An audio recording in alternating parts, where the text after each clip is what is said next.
Now we review it. Welcome to Derry. Episode 1. The pilot. Oh no, I'm lactose intolerant. Alright, ladies and gentlemen, so, they have an It TV show based on Stephen King's It, I guess. And I've seen the first episode, Welcome to Derry, which kind of involves two plots, really. There's this Richie character, or Georgie character, or, is like something itty character who disappears. There's a mutant baby involved, and he's sucking on a pacifier a lot. He's got trauma, which is typical of trauma. I've actually worked in a homeless shelter, and there were people that had pacifiers that had sucked their thumb because of trauma. So yeah, he's got a bad family life, and he's got some issues. But he kind of disappears at the beginning, and then the rest of the episode around him is the Losers Club looking for him, like, dude was looking for Georgie in the first film. And, we assume he's dead, but things happen. It-ish things happen. And then there's also a pilot assigned to a B-52 on a base in Maine, because this happens in Derry, Maine. And it's a 7-hour flight to Russia from Maine. So I don't know why this base wouldn't be in Alaska, but whatever.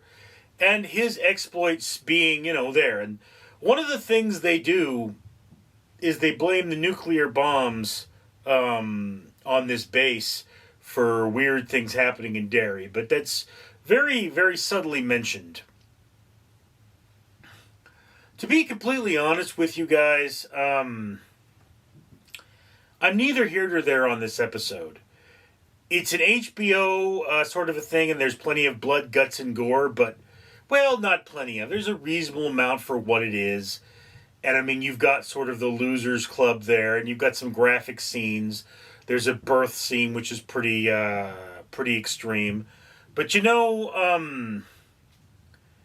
the bottom line, guys, is that for HBO, I was expecting it to be a little more adult. I was expecting, it's like the main characters are just a bunch of kids in here. And this is something that Stephen King does a lot. It's like in It, he had the losers as kids and he had the losers as adults. In Dreamcatcher, they met Duddits as a kid and they still were friends with him as adults. It's just one of those things about Stephen King and his writing. It's very Stephen King-ish.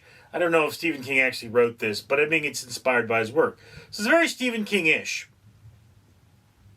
So yeah, the problem is that this is kind of that slow burn. I like the fact that it's character-driven and these are reasonable characters, but it's like, why did you have to make that kid Jewish with a dick of a father? I didn't get that, Stephen King has a lot of Jewish characters. His wife is apparently Jewish. He's commented that he converted to Judaism on getting married and things like that. So I guess he puts those in there to make his wife happy. But, this is still middle of your watch list, to be completely honest with you. I can't say that much about it. It's a lot of kids talking, but if you can endure the kids talking until the end, there is a really awesome climax scene. And I'd still like to know where this is going, because it leaves off at a point where it's like, okay, so where is this going? It's obviously that this is not an anthology series. The characters from the beginning are likely to be revisited, but some of them you ask how, is it going to give you a Gotcha Dream sequence? Is it going to do this? I wouldn't really expect that from King, but it's just one of those things.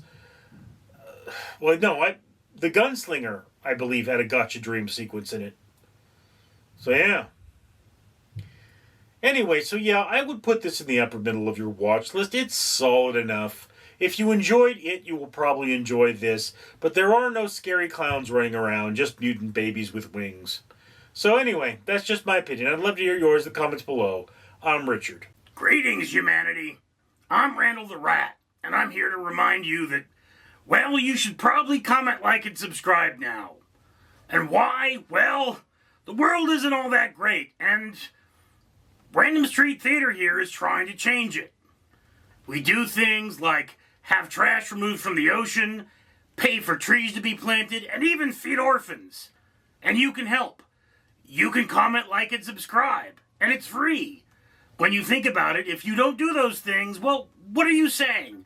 Are you saying you don't care about the ocean and trees and even orphans? Well, sounds like you're a bad human.